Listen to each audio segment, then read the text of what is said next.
et est présenté par Jean-Jacques Foucault.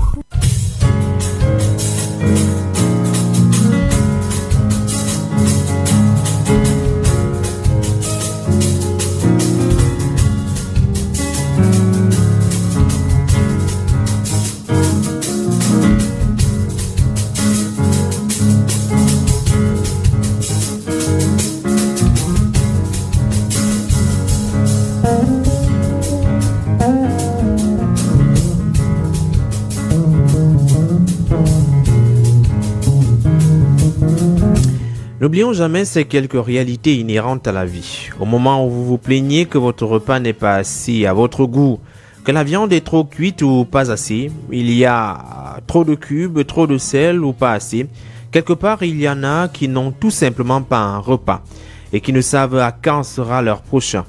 Au moment où vous vous plaignez de votre chaussure qui vous serre le pied, que votre garde-robe n'est pas suffisamment actualisée, il y en a qui ont le même vêtement à traîner des mois durant sans alternative pour cause défaut de moyens pour envisager les changer. Au moment où vous vous plaignez de vos parents beaucoup trop présents qui vous contrôlent ou veulent contrôler votre vie, il y en a en face qui n'ont jamais connu leurs parents parce qu'abandonnés trop tôt, parce que repoussés sans avoir commis le moindre manquement. Il y en a qui ont véritablement connu, mais brièvement leurs parents. Ils ont perdu, la faucheuse étant passée beaucoup trop tôt à leur goût. Il y en a qui ont des parents mais qui ne s'intéressent ou s'intéressent très peu à eux. Résultat des courses, ils manquent de boussole. Alors avant de crier à la catastrophe parce que bloqué dans les embouteillages, dans son véhicule ou dans un taxi, pensez qu'il y en a qui ne peuvent s'offrir le luxe de prendre un taxi ou de s'acheter un véhicule. Alors ils vont à pied, lentement certes, mais avec la volonté, ils y arriveront. Pensons donc que ça aurait pu être pire et à partir de sa situation actuelle, prenons conscience et ensuite le taureau par les cornes pour faire de nos difficultés, nos motivations pour accéder à mieux. En tout cas, l'auteur de cette édition l'a fait. Nous le retrouverons sous peu pour connaître son histoire. Bonjour, bonsoir et bienvenue au Point littéraire.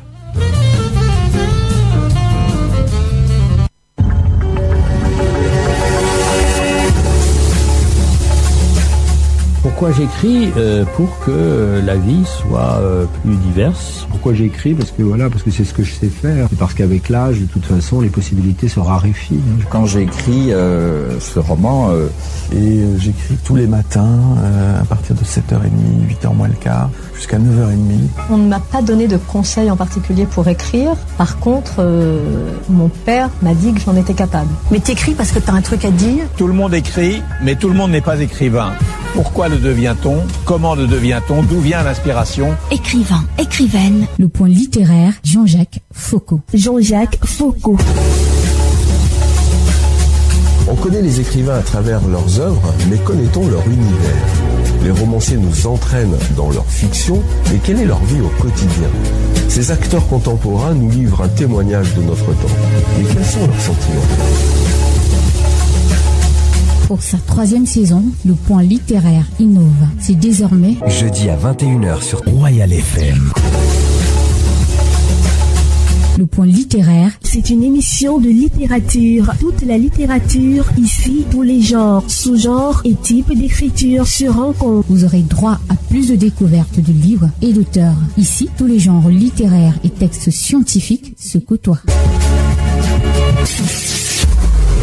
Le Point littéraire, jeudi à 21h sur Royal FM. Prenez le rendez-vous. Nouvelle saison inédite avec Jean-Jacques Foucault. Jean-Jacques Foucault. On ne m'a pas donné de conseils en particulier pour écrire. Par contre, mon père m'a dit que j'en étais capable. Mais t'écris parce que t'as un truc à dire? Tout le monde écrit, mais tout le monde n'est pas écrivain. Pourquoi le devient-on? Comment le devient-on? D'où vient l'inspiration? Écrivain, écrivaine. Nouvelle saison inédite, jeudi à 21h sur Royal FM. Le Point littéraire, la première de couverture. La première de couverture.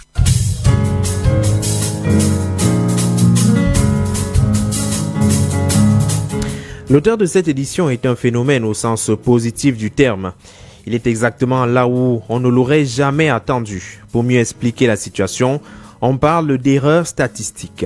Xavier William Kweda, c'est son nom. Il est né en janvier 1998 à Yaoundé, où il a d'ailleurs fait ses études primaires. Il pense avoir obtenu son certificat d'études en 2014, au terme duquel il a décidé d'arrêter ses études. Dès lors, il a songé à trouver un travail pour subvenir à ses besoins, venir en aide à ses parents et permettre que les plus jeunes puissent aller à l'école. Le titre de son ouvrage est Les traces de mon parcours, le sous-titre Aventure d'un adolescent et souffrance de sa mère.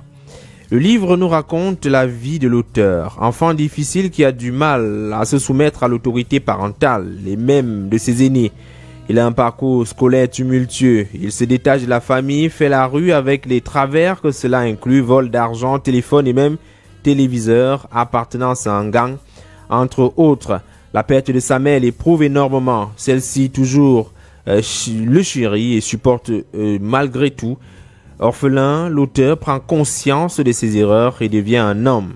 Et comment?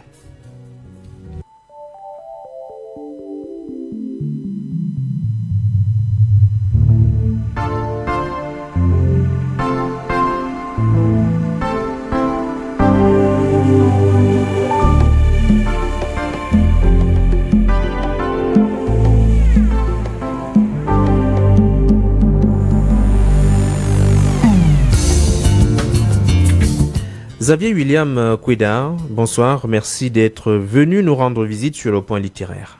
Bonsoir Jean Fouquet, merci de m'avoir Jean-Jacques invité. Foucault. C'est vrai qu'on a beaucoup causé, mais Jean-Jacques Foucault. C'est un plaisir en tout cas, merci d'être venu. Comme on le disait, vous venez de rendre public un ouvrage, Les traces de mon parcours, aventure d'un adolescent et souffrance de sa mère. C'est un livre qui est sorti et qui a été rendu public à Yaoundé. Alors, comment est-ce qu'on se sent après la sortie, le dévoilement de votre ouvrage? Merci de m'avoir passé la parole.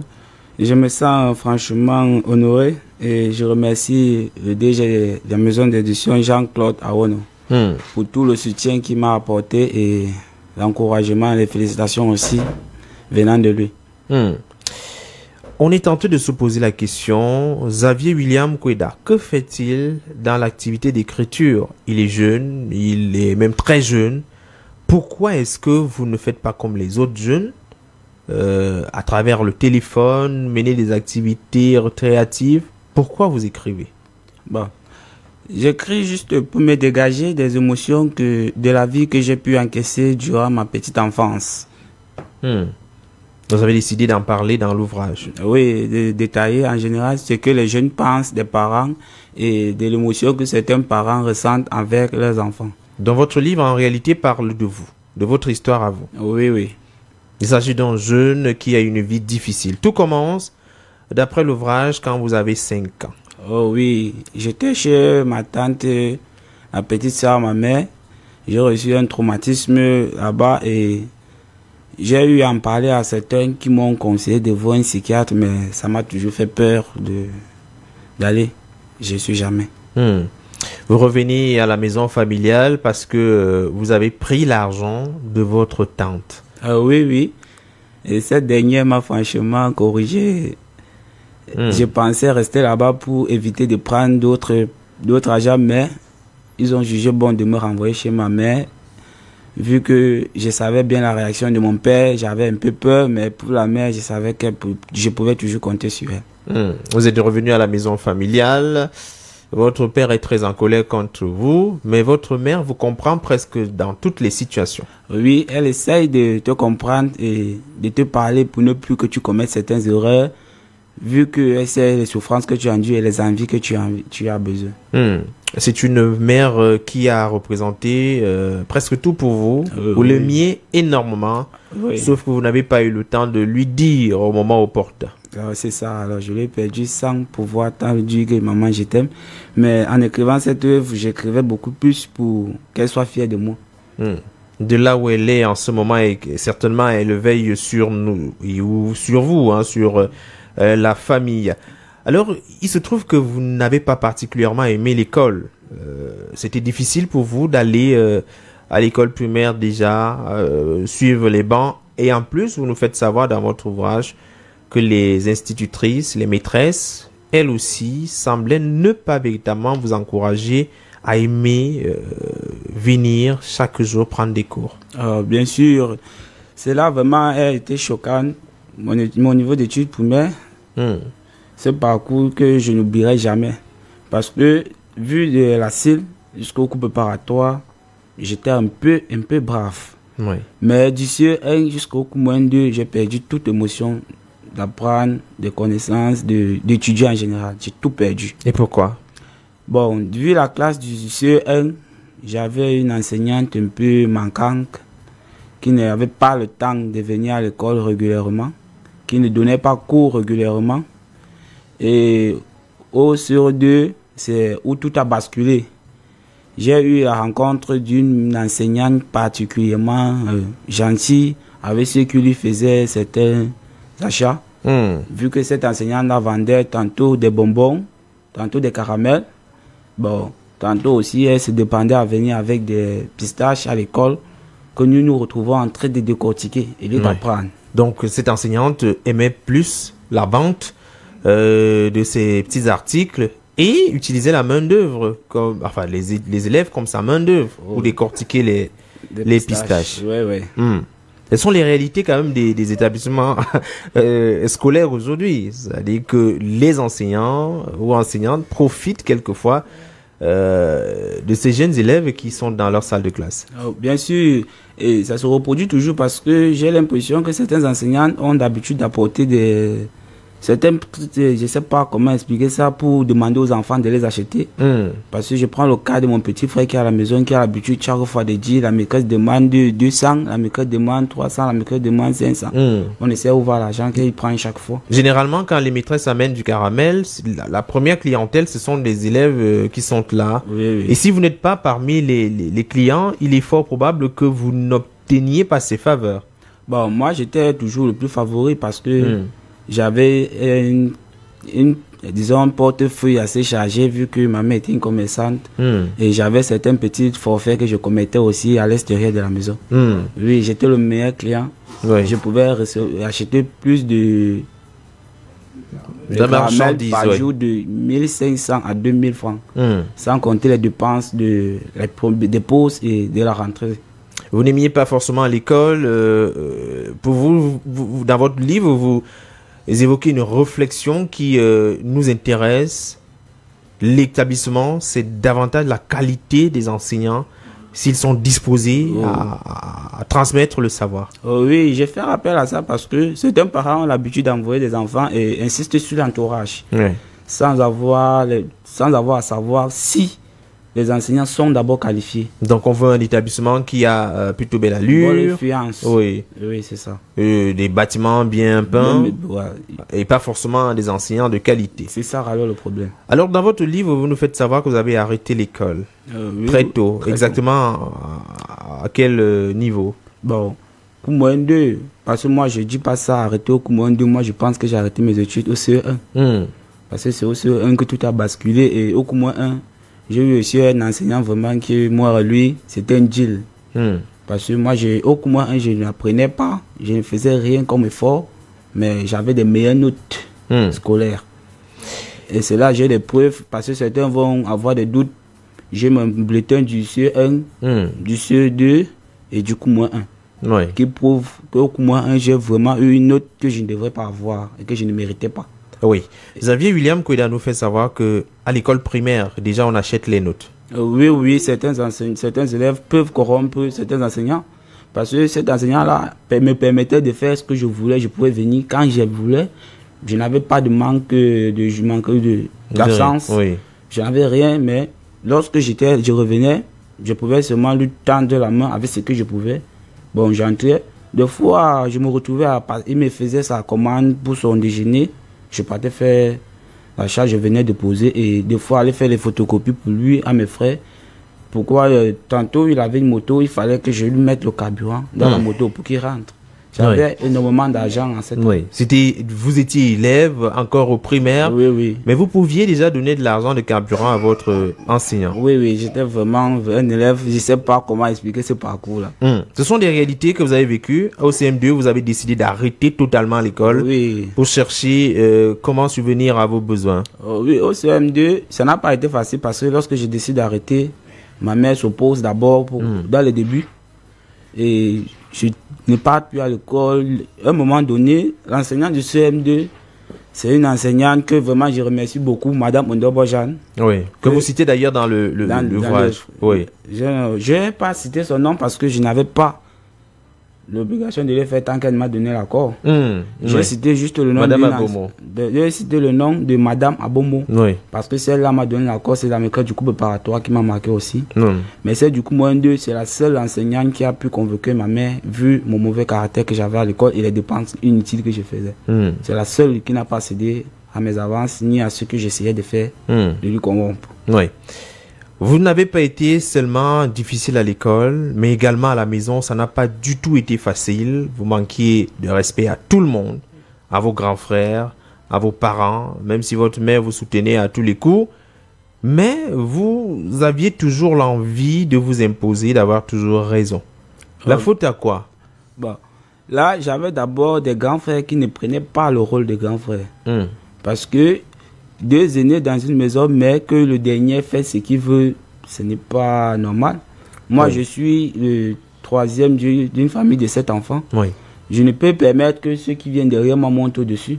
Oui, et mes grands frères me permettaient certaines libertés que moi-même, avec le temps, j'ai reproché. Mais je n'avais pas de moyen de m'opposer parce qu'ils n'avaient pas de temps pour m'édifier.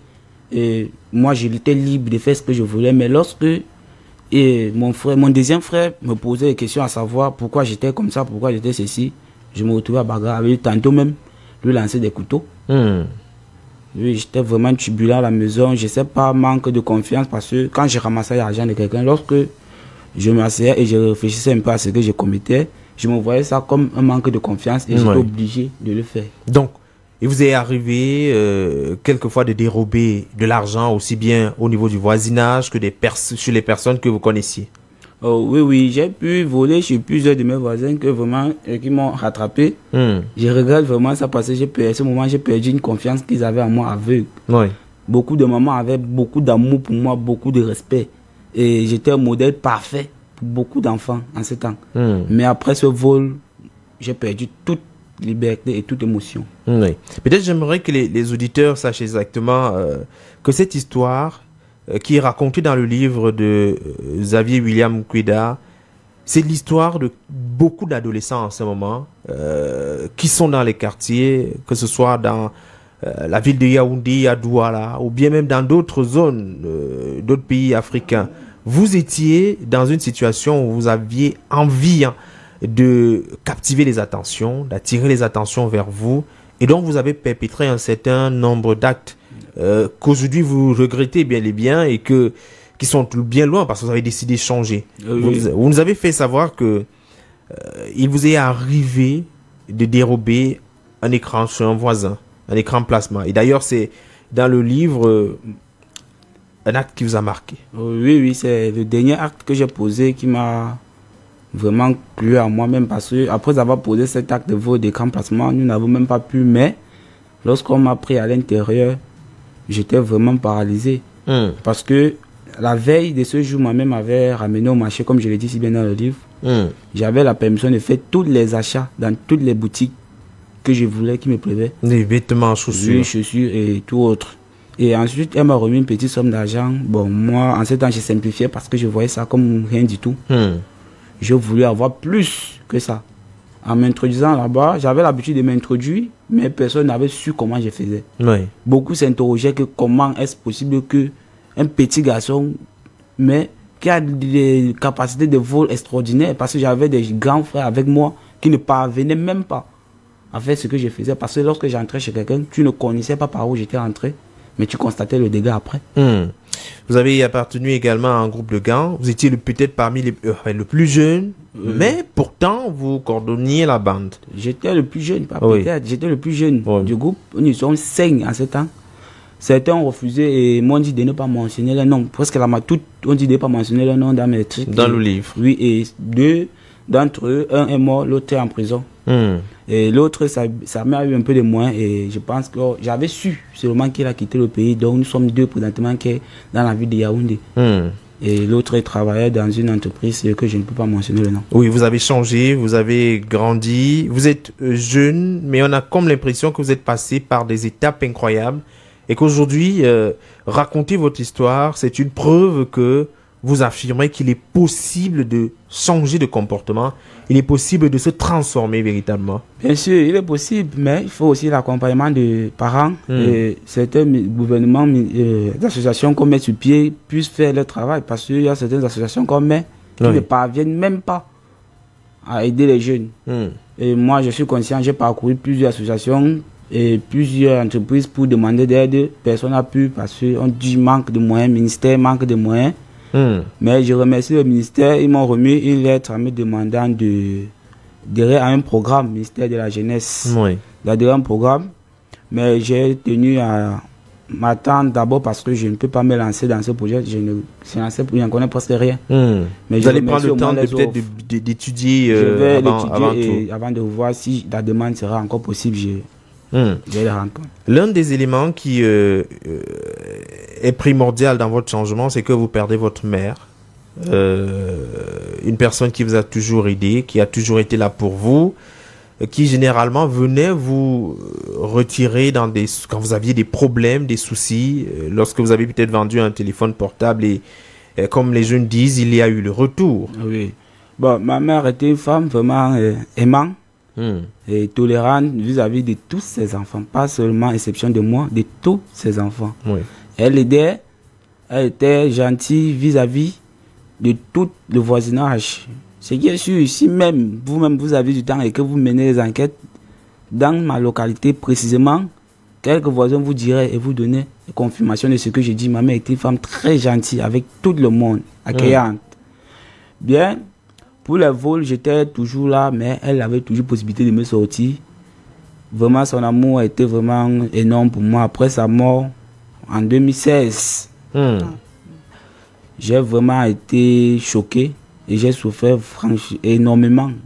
Pendant plus d'1 an, en 2017, je me suis lancé à l'alcool, les sorties, les fêtes. Quelque chose dont je n'avais jamais fait de ma vie jusqu'en 2017. Parce que vous êtes traumatisé, vous avez besoin de réconfort, vous avez perdu un être cher. Oui, c'est ça. Et j'avais des amis vraiment qui m'emmenaient partout dans des bêtises. Et c'est ça qui est mauvais. Que la famille, les frères n'ont pas de temps pour encourager, mais certains amis sont là pour détruire. Il faut vraiment que certains parents prennent la charge. Lorsqu'ils donnent une vie à un enfant, ils doivent prendre la charge de s'occuper de celui-là.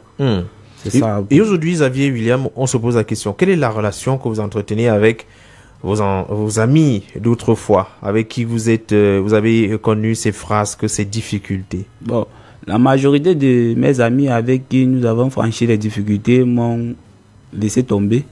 Vu que je commençais un truc qu'ils avaient peur que je mentionne les noms. Beaucoup se sont éloignés, beaucoup ont pris ça comme la blague, mais par la grâce de Dieu, j'ai pu rencontrer d'autres amis qui, avec moi, me soutiennent, m'encouragent et parfois se moquent un peu de moi, mais... Il se pose la question, qu'est-ce qu'il va chercher dans l'écriture, décidément? C'est ça alors la différence entre moi et eux.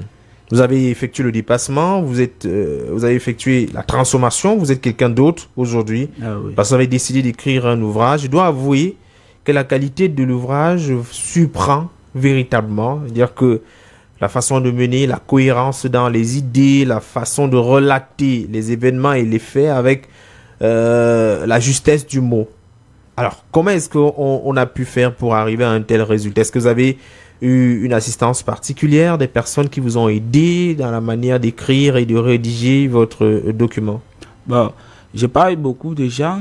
La seule personne que je peux remercier et que je remercierai toujours, c'est ma petite sœur. Oui, elle est en classe de première cette année. Elle a raté le bac l'année passée, le combattoir l'année passée. C'est la seule qui m'a soutenu, qui m'a prêté ses œuvres, qui m'a enseigné, qui m'a appris à lire, qui m'a appris à écrire et qui m'a vraiment montré les détails, comment préserver, comment écrire un livre en général. j'ai commencé dans le début en écrivant, elle-même prenait ça pour une blague. Lorsque je lui ai dit, je vais écrire un livre. Oui. Elle-même me regarde d'abord, c'était dans les années 2000, fin d'année 2018. Je lui ai dit, je vais écrire un livre. Elle ne croit pas d'abord. Elle me regarde et rit d'abord que, mais tu n'as pas fréquenté, c'est maintenant que tu viens d'apprendre à lire, pourquoi tu ne pars pas encore à l'école? Je lui dis que non. Moi et l'école, ça ne donne pas, parce que je suis toujours orgueilleux. Et j'ai manqué vraiment de temps pour le faire, parce que si possible maintenant, à l'heure actuelle, là où je suis, si j'avais possibilité, comme peut-être certains m'ont proposé de faire les cours du soir, j'y réfléchis encore. Oui. Je vais voir si je pourrais faire les cours du soir pour essayer de me rattraper. Même si je ne compose aucun examen, parce que moi c'est ce que j'ai dit, même si je ne compose aucun examen, je vais essayer de faire quelques cours pour améliorer. Donc vous avez envie d'avoir un peu plus de savoir, d'affûter votre plume, d'apprendre de nouvelles choses. Oui, c'est ça. C'est donc l'histoire d'un adolescent qui ressemble à l'histoire de plusieurs adolescents qui restent incompris. C'est-à-dire que vous êtes à la maison, vous êtes quelqu'un qui se comporte d'une certaine manière, qui ne reflète pas forcément ce qu'il est à l'extérieur. Est-ce que c'est parce que les parents n'écoutent pas suffisamment leurs enfants ou ne dialoguent pas avec leurs enfants qu'on arrive parfois à ce type de résultats? Ouais, pour cela, moi j'ai dit le manque de dialogue, parce que c'est ça qui m'a bloqué moi-même, parce que je n'avais pas la permission de parler certaines trucs avec mon père ni avec ma mère. Certains trucs me dérangeaient, je n'avais pas le droit de demander. J'étais obligé de rester par moi-même. Et c'est ça. Lorsque ma mère vu que j'étais vraiment un enfant qui aimait beaucoup plus parler et rire, elle m'accorda au moins l'autre là. Mais mon père n'avait pas encore vu cela. J'ai commencé un peu à parler, à rire, rigoler, des blagues avec ma mère. À un moment donné, le père vu que c'était vraiment excellent. Et il m'a encouragé à lui parler aussi ouvertement. J'avais un peu peur du début parce que mon père était vraiment un homme violent. Oui, plutôt strict. Et à chaque moment, je recevais des bastons, mais j'étais toujours celui qui faisait ce qu'il avait dans la tête et ce qu'il avait envie de faire. Surtout parler ouvertement. Donc aujourd'hui, il faut absolument que les parents parlent avec leurs enfants. Beaucoup plus s'ouvrent à leurs enfants. Ils sauront pourquoi beaucoup commettent certaines erreurs. Parce qu'il y a des mamans qui n'ont même pas le temps de pouvoir même s'asseoir 5 minutes avec les filles. Parce que certaines filles sont bloquées dans les grossesses précoces. On se pose des questions sur le manque de dialogue. Et certains jeunes garçons commettent souvent certaines erreurs sur le manque de dialogue avec les pères. Parce que le père doit prendre le temps de parler avec le garçon. La mère doit prendre le temps de parler avec la fille. Parce que chaque personne a un truc à partager, qu'ils ont une vie vécue, qu'ils peuvent partager et qui va au moins encadrer l'autre. Parce que généralement on se dit, il est trop petit, il ne peut pas encore avoir des problèmes, donc on ne l'écoute pas. Bon, c'est ça alors. Alors que c'est une erreur monumentale, il faut entretenir avec les enfants des relations plutôt de complétude, de dialogue, d'échange en permanence. Alors aujourd'hui, vous avez totalement changé de vie, vous menez une activité et vous êtes écrivain, c'est-à-dire vous êtes auteur, puisque votre livre est désormais disponible. Xavier William Kweda est avec nous. Les traces de mon parcours, aventure d'un adolescent et souffrance de sa mère. Et souffrance de sa mère, c'est donc le deuxième titre ou alors le sous-titre de cet ouvrage. Est-ce que vous avez d'autres aspects, peut-être que vous n'avez pas suffisamment évoqué dans votre livre, qui, comme ça, vous dites, peut-être pour une autre édition, on aura l'occasion de le faire? Oui.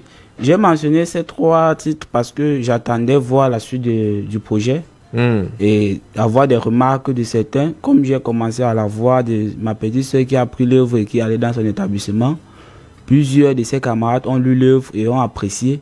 M'ont demandé à savoir quand ils auront la suite. Quand la suite? Oui. Et en tout cas, la suite de l'échange, c'est dans quelques secondes, puisque nous allons prendre le temps d'une rubrique. Et puis on va se retrouver le temps de rappeler aux auditeurs et téléspectateurs à travers Facebook qui nous regardent, nous écoutent, que nous recevons ce soir Xavier William Kweda, Les traces de mon parcours, aventure d'un adolescent et souffrance de sa mère. Un livre qui est disponible désormais, paru aux éditions Ifriqiya à Yaoundé. C'est un autodidacte, il faut le dire comme ça, un autodidacte qui a décidé de raconter son histoire. Mesdames et messieurs, le temps du break et on revient.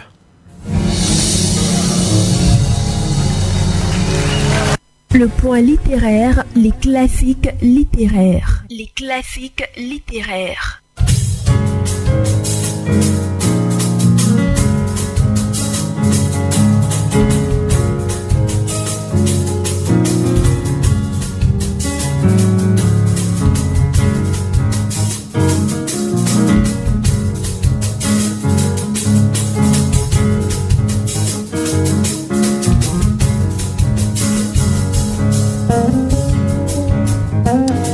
Avant que de retrouver l'invité de ce soir, prenons donc le classique littéraire. Honoré de Balzac écrit le roman intitulé Le Père Goriot en 1834 et la publication commence dans la Revue de Paris en 1842.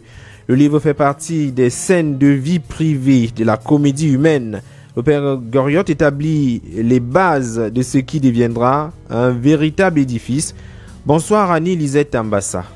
Jean-Jacques Foucault, bonsoir.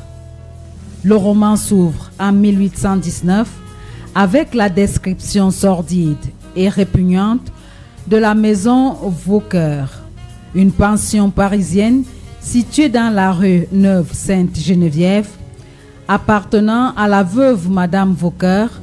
Plusieurs résidents s'y côtoient, dont Eugène de Rastignac, jeune étudiant en droit, un mystérieux personnage un peu rustre et grossier nommé Vautrin, et un ancien vermicelier ayant fait fortune pendant la Révolution, maintenant retraité, complètement désargenté et veuf, surnommé le Père Goriot par la veuve Vauquer, frustré dans ses intentions de mariage avec lui à l'époque où il était arrivé à la pension, riche, bien mis et en possession de beaucoup de mobilier. La plupart des pensionnaires se sont mis à l'appeler ainsi aussi, le tournant en ridicule et le considérant comme sénile et diminué.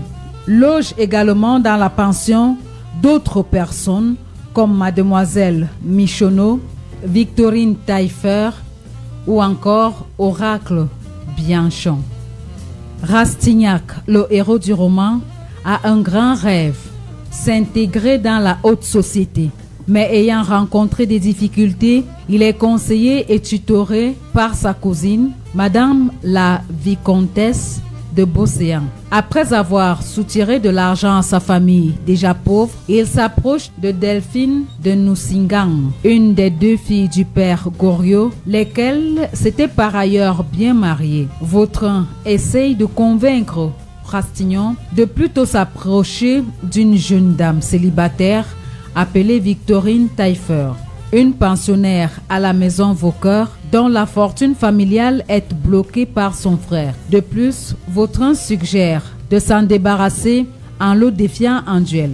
Rastignac refuse, étant contre l'idée de tuer quelqu'un afin d'obtenir sa fortune. Mais il prend note des machinations de Vautrin. Un peu plus tard, les pensionnaires apprennent que Vautrin, ou Jacques Collin, de son vrai nom, était enfin un maître criminel surnommé Trompe-la-Mort. Vautrin s'arrange cependant pour qu'un ami tue le frère de Victorine, mais il est capturé par la police.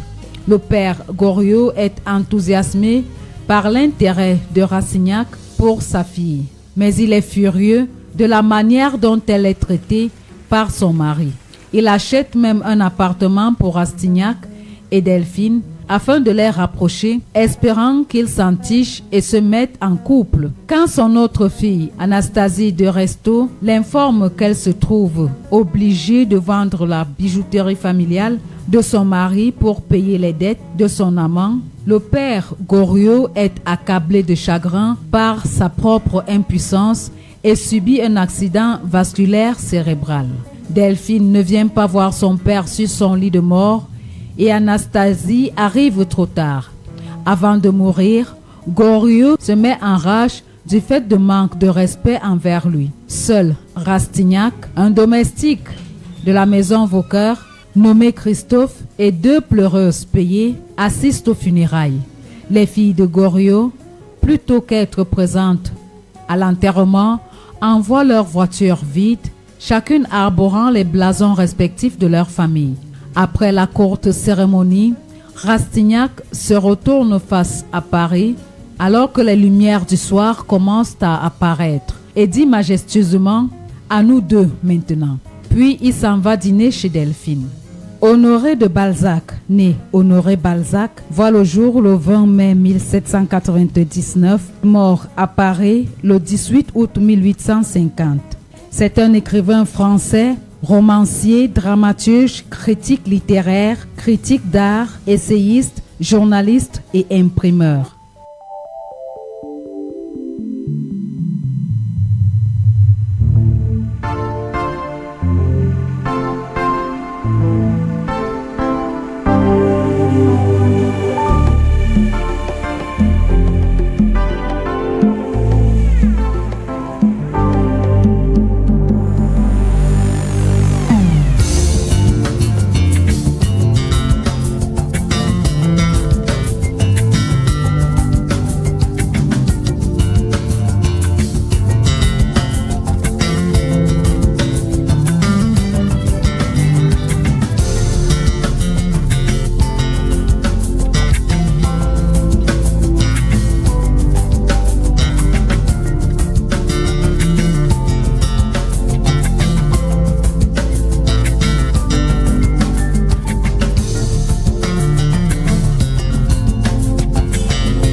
Merci à Annie-Lisette Ambassa pour le classique littéraire. On retrouve notre invité, Xavier William Kweda, autodidacte, écrivain autodidacte. Moi, je préfère l'appeler ainsi. Il nous a proposé un livre véritablement qui parle à la jeunesse, un livre qui parle aux adolescents, qui raconte le quotidien des adolescents, qui touche du doigt avec des mots d'adolescents les réalités qui sont parfois ignorées des parents.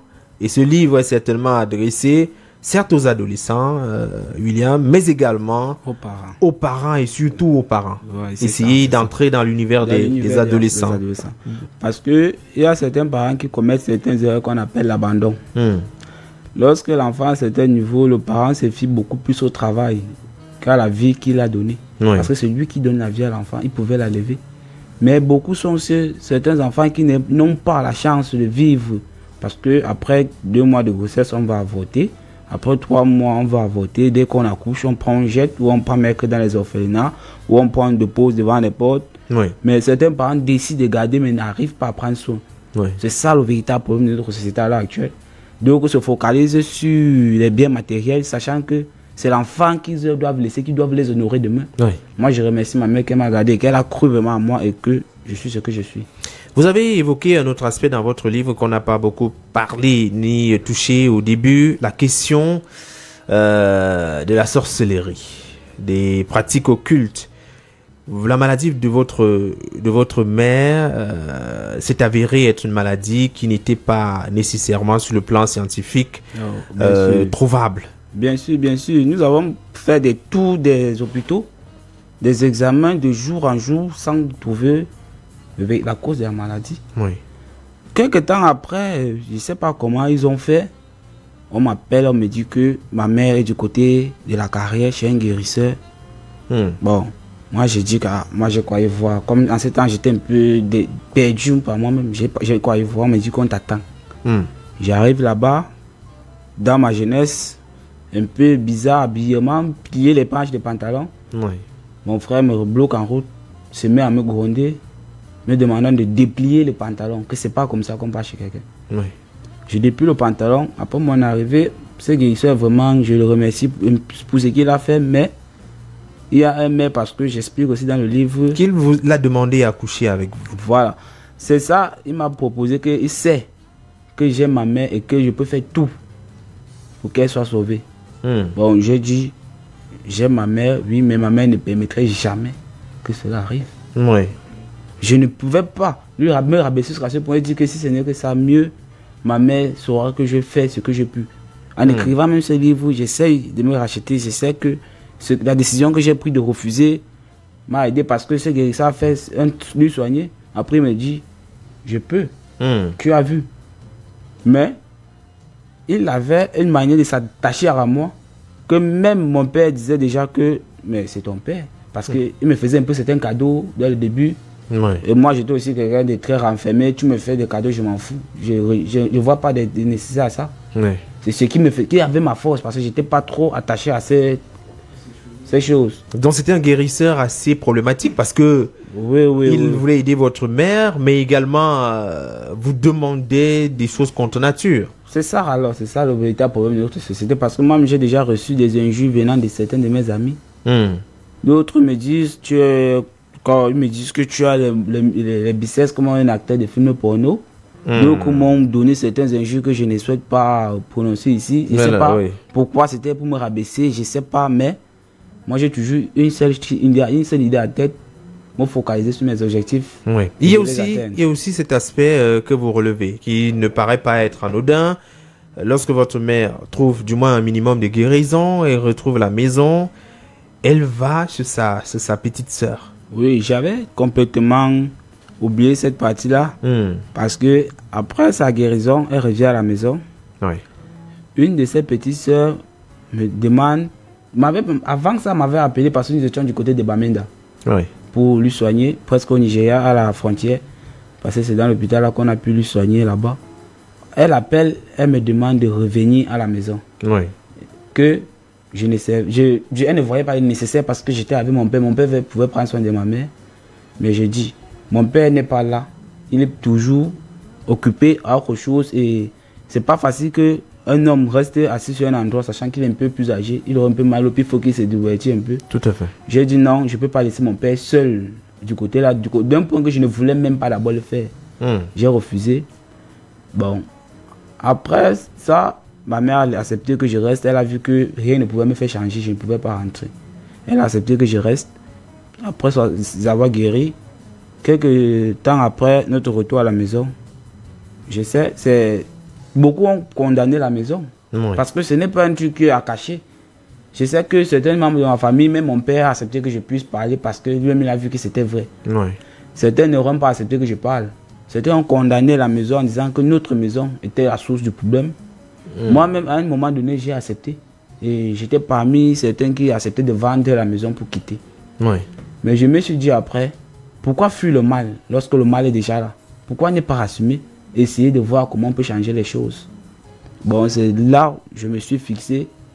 J'ai dit, je ne suis plus là. J'ai essayé de faire ce que j'ai pu. J'ai reçu quand même quelques tentations parce qu'à un moment donné, j'ai reçu des morsures de... comment on appelle, des souris. Et mordu, comme j'ai un petit salon de coiffure avec une tondeuse. Je suis en train de coiffer un soir vers les 20h, 21h. C'était presque à la fermeture. J'ai un dernier client qui arrive, il me dit, s'il te plaît, coiffe-moi, je dois aller à l'école demain matin. J'accepte de le coiffer.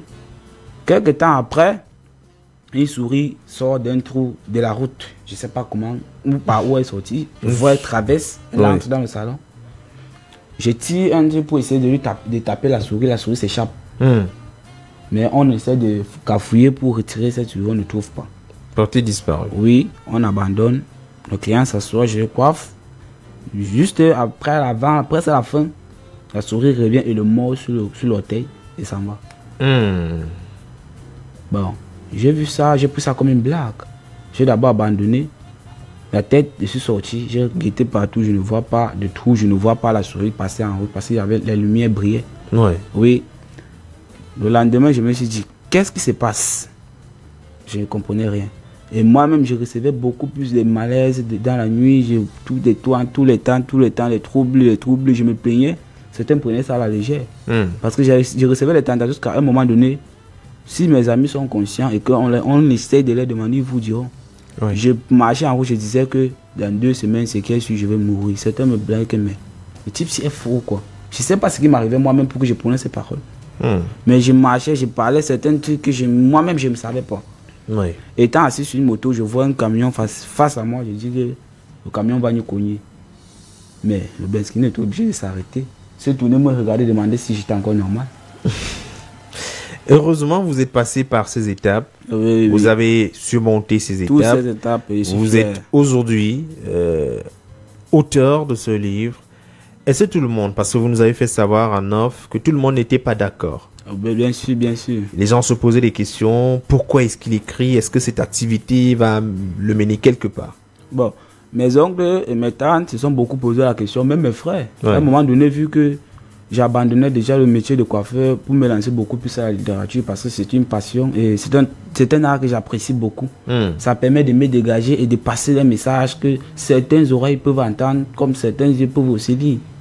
Bon, on ne peut forcer tout le monde à lire ou à l'écouter.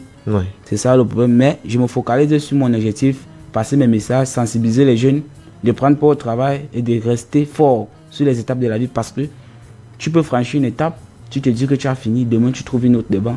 Comme tu peux l'éviter, demain tu as ta propre famille, c'est elle qui subit ses pots. Donc c'est un message essentiel que vous souhaitez passer aux jeunes adolescents qui aujourd'hui nous écoutent certainement à travers la radio. Bien sûr, bien sûr.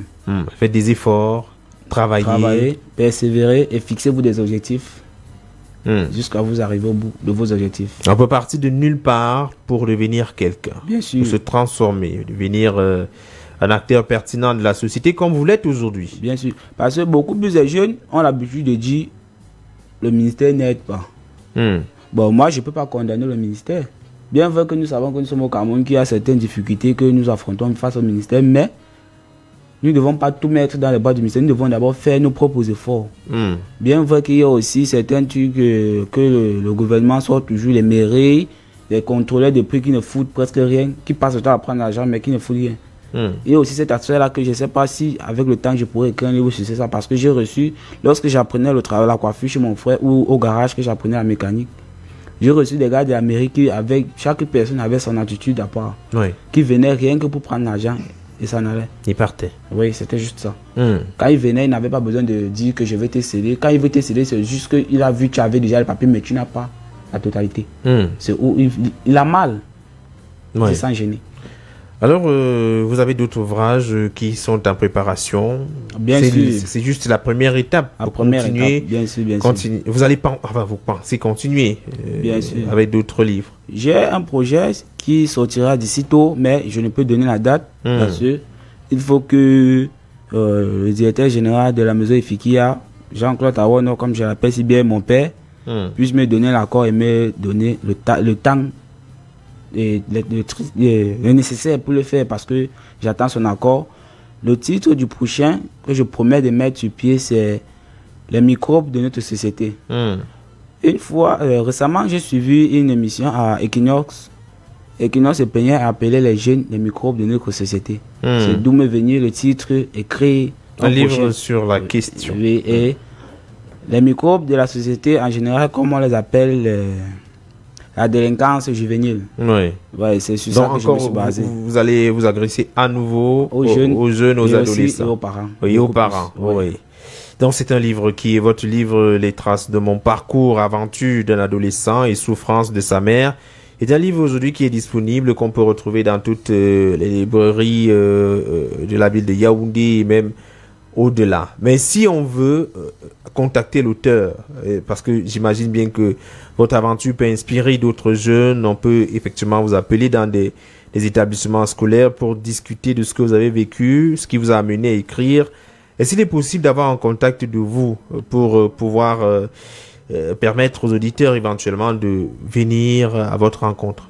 Bien sûr, je peux donner. Ah oui, allez-y. Je demanderai aussi aux auditeurs s'il y a possibilité de m'apporter un soutien moral ou financier, ce serait bienvenu parce que j'ai franchement besoin surtout d'un soutien moral. Oui. Parce que j'ai pas le moral est à zéro vu que ma famille ne me soutient pas, à part peut-être mon père et ma petite soeur qui m'a tendu la main. Et j'ai aussi une grande soeur vraiment qui m'aime et qui m'a quittant de la maison, elle m'a dit qu'elle est désolée, qu'elle n'a pas pu être là. Elle était franchement bloquée parce qu'elle se retrouve dans la ville de... je pense c'est Bafou... non je me rappelle pas, mais elle est quand même éloignée, mais elle m'a vraiment dit qu'elle est vraiment désolée de n'avoir pas assisté. D'accord. Oui, et le contact, numéro de téléphone, c'est le 654 46 79 50. Et Orange, c'est le 655 48 44 69. Vous allez reprendre les deux numéros de téléphone plus calmement maintenant. Ok. Le 654 46 79 50. Et Orange, c'est le 655 48 44 69. C'est une histoire émouvante. C'est une histoire entraînante. C'est un vécu d'un jeune adolescent. Généralement, les adolescents ne parlent pas parce que très peu sont admiratifs de l'écriture, encore moins de la littérature. Donc, c'est peut-être inédit de rencontrer un adolescent qui écrit sur les réalités des adolescents. Mais pour sortir de cette émission, je vais rappeler quand même que vous parlez amour. Dans le livre, il n'y a pas que souffrance. Il n'y a pas que désespoir, il n'y a pas que vol, perte de confiance, il y a également amour. Bien sûr, vous avez rencontré quelqu'un qui a su illuminer votre cœur. Bien sûr. Et le livre en parle d'ailleurs. Mais j'ai perdu cette personne parce que je n'ai pas su la garder. Vous l'avez rencontré dans quel contexte? Du moins le livre, cet aspect-là, on peut l'évoquer. Je l'ai perdu. Je l'ai rencontré d'abord, c'était un peu surprenant parce que c'était la première fois que je m'adressais à une femme. Parce que j'avais presque, je me rappelle, j'avais 18 ou 19 ans. 18 ans ou 18 peut-être si je me trompe. C'était la première fois que j'ai parlé à une fille. Parce que certains se moquaient de moi parfois disant que je ne peux dire bonjour à une fille. J'avais un ami même qui me dérangeait avec. Parce qu'à un moment donné, lorsqu'il avait une petite soeur, il me voyait dire, il appelle sa petite soeur, je ne me rappelle pas son nom. Il dit, voici ton mari ici. Il savait très bien que j'allais fuir. Donc, c'est un truc qui était vraiment remarquable parce que je n'avais pas les idées. Et lorsqu'une femme s'approchait de moi, que ce soit, pourquoi que ce soit, lorsqu'elle me touchait, je fuyais. Je n'avais pas l'envie qu'une fille s'approche de moi. Mais après la mort de ma mère, j'ai rencontré celle-là. C'est la toute première. Qui vous a imposé de changer. Oui, elle ne comprenait pas que vous preniez de l'alcool. Elle n'était pas du tout contente. Oui, franchement, elle m'a donné quelque chose que je ne voulais jamais, une paire de gifles. Que je ne voulais jamais. Et c'est là, même si je n'en ai plus, je lui remercie aussi pour le geste qu'elle m'a fait. Et elle vous a poussé à changer. Oui. En tout cas, le vrai amour arrive, parce que vous êtes encore jeune. C'est ça. Le vrai amour arrive lorsque le moment viendra pour être avec quelqu'un définitivement. Donc, c'était certainement une motivation pour vous. Peut-être un dernier mot avant de nous séparer. Peut-être sur le livre. Bon. Je ne sais pas ce que je vais encore dire parce que vous avez tout dit. Le livre est disponible. Chaque personne qui aura besoin dans toutes les villes de Yaoundé, nous serons disponibles parce que j'ai des amis presque partout qui est prêt à m'aider à la distribution. Je n'ai pas encore de librairie exacte, mais je pense que la librairie Les Peuples Noirs à la Poste Centrale auront certains exemplaires pour la publication, pour la distribution. Oui. Alors, Xavier William Kweda, en tout cas, merci d'être venu à la radio. Merci à vous de m'avoir invité. Vous savez, c'est rare, mais beaucoup de félicitations et surtout d'encouragement à votre égard. Vous êtes jeune, vous entamez une carrière dans l'écriture. C'est peu commun dans notre univers. Donc, beaucoup de courage en tout cas. Merci. Mesdames et messieurs, au moment où s'achève cette édition du Point littéraire, permettez-moi de remercier Salomon Essana qui était à la mise en onde. La régie d'antenne assurée par Carole Prudence Tientieux, coordination centrale Roger Kiek de Kiki, supervision générale le reverend pasteur Emmanuel Noël Bissaï. On prend le rendez-vous pour jeudi prochain pour le direct à 21h sur ALFM. Bonne soirée. Le Point littéraire, une émission préparée et présentée par Jean-Jacques Foucault.